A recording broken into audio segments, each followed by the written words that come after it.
polyester or terylene ပေါ့နော် polyester or terylene ဘယ်ကောင်ကနေဆိုင်ရမလဲဆိုရင် ester နဲ့ဆိုင်ရတာပေါ့နော် ester ester ဆိုတော့ carboxylic ester လိုက်တော့မယ်ဆိုတော့ cal ဆိုတာ cal cal ဆိုတာ carboxylic acid နဲ့ carboxylic acid နဲ့ alcohol AlCOH ကို alcohol ပေါင်းတာဒါဆိုရင် carboxylic acid တွေ alcohol တွေအများကြီးပေါင်းရင်ပါရမယ် ester ရမယ်အဲ့ဒါ polyester ရမယ်ပေါ့နော်အဲ့ဒီဘာ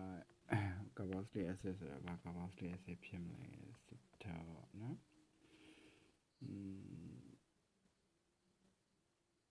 benzene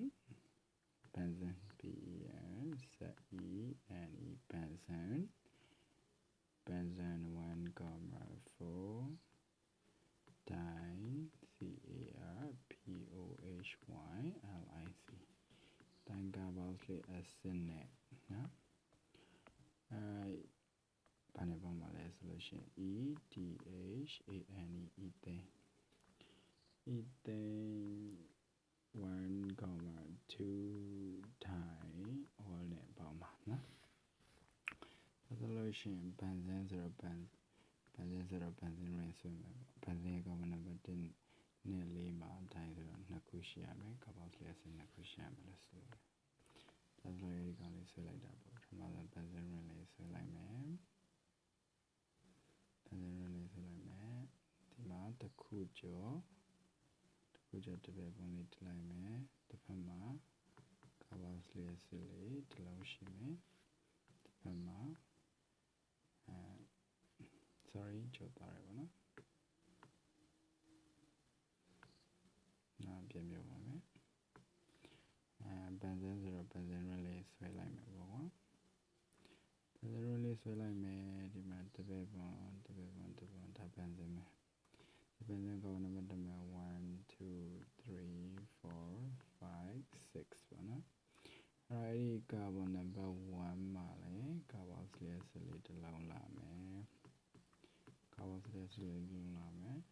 carbon number 4မှာလဲ carboxylic acid လေးတစ်လုံးလာမယ်ပေါ့ဒီကောင် benzene 1,4 dicarboxylic acid လို့ခေါ်တယ်ဒါဆိုရင် ethane 1,2 diol သွားတာပေါ့ E ဆိုတာကြတော့ carbon 2လုံးလို့အဓိပ္ပာယ်ရတယ် 2C ဒီမှာရှိတဲ့ AN E ဆိုရက်နော်ဒီမှာရှိတဲ့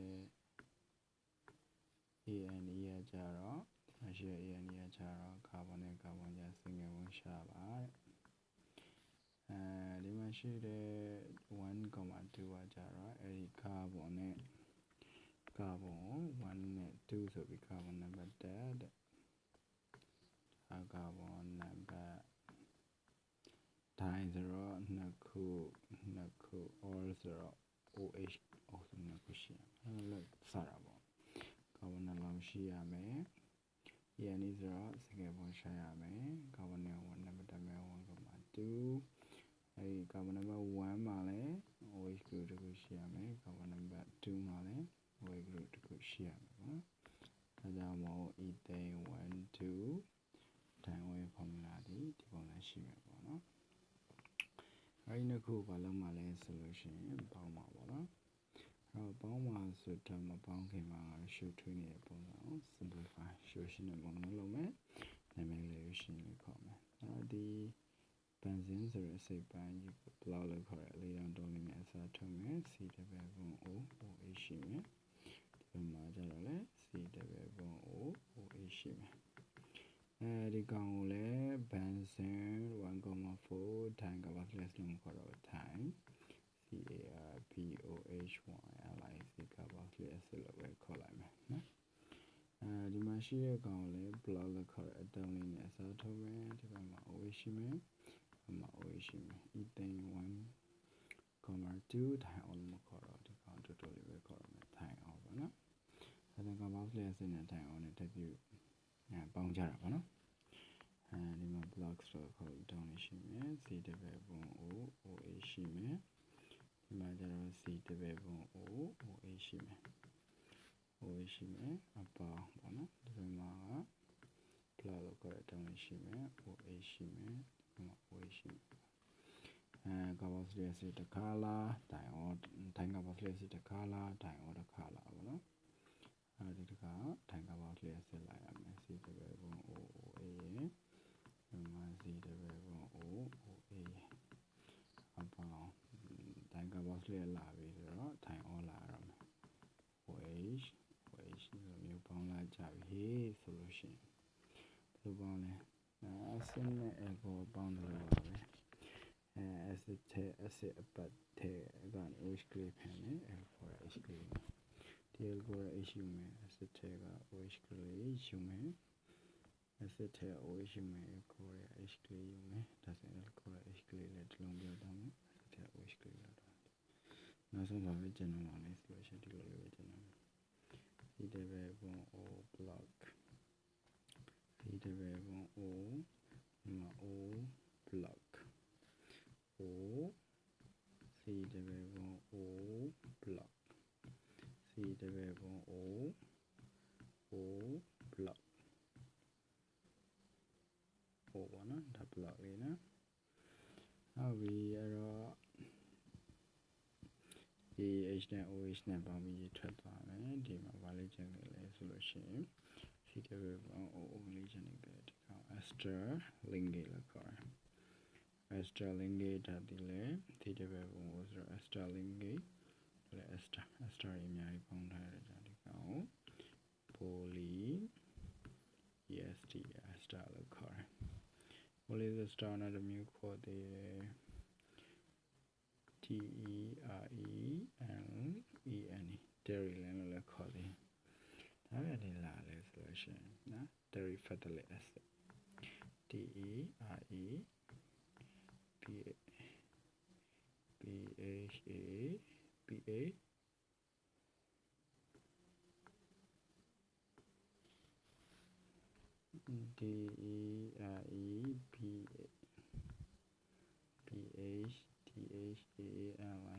terephthalate acid နဲ့ terephthalate acid နဲ့ EDHY LEN ethylene glycol နဲ့ပေါင်းထားdairy ရဲ့ lane ပေါ့ကွာပေးစားလိုက်တယ် dairy ဆိုတဲ့ကလေးလေးပဲလာတာလေခုနအတိုင်းပါပဲ dairy ဆိုတာ benzene လေးကနေလာတယ်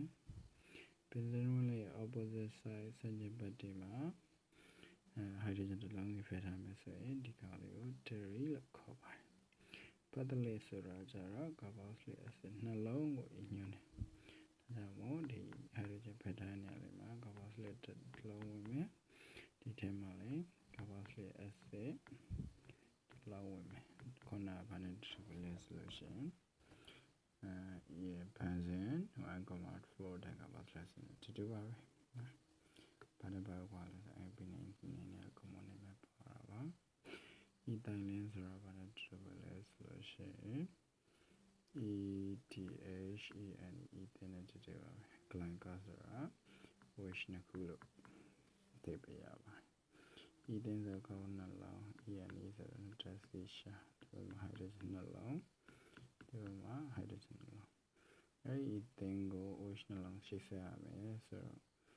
တပည့်ပုံကိုsingle ပြောင်းပါနော် ပြီးတော့ pressure စီမှာ deci ပေါင်းအဲဒီပေါင်းလာထွက်လာတယ် deci နေရာမှာဘာလေးထပ်မလဲဆိုရင် OH ကလေးထပ်လိုက်မယ်ဒီကောင်ခဏက ethane 1,2 10 on နဲ့တူတူပါပဲအဲ့တော့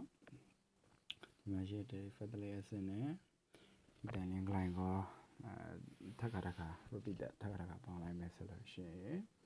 terylene ကိုရနိုင်မှာဖြစ်ပါတယ်phthalic acid နဲ့ ethylene နဲ့ပေါင်းတဲ့ reaction condensation reaction လို့ခေါ်ပါတယ်ဘာကြောင့်လဲဆိုတော့ phthalic acid ရဲ့ OH အပိုင်းလေးရယ် ethylene glycol ရဲ့ OH ကလေး H ကလေးရယ်ပေါင်းပြီးတော့ small molecule ဖြစ်တဲ့ရေလေးသေးသေးလေးထွက်သွားတဲ့အတွက်ကြောင့်ဖြစ်ပါတယ်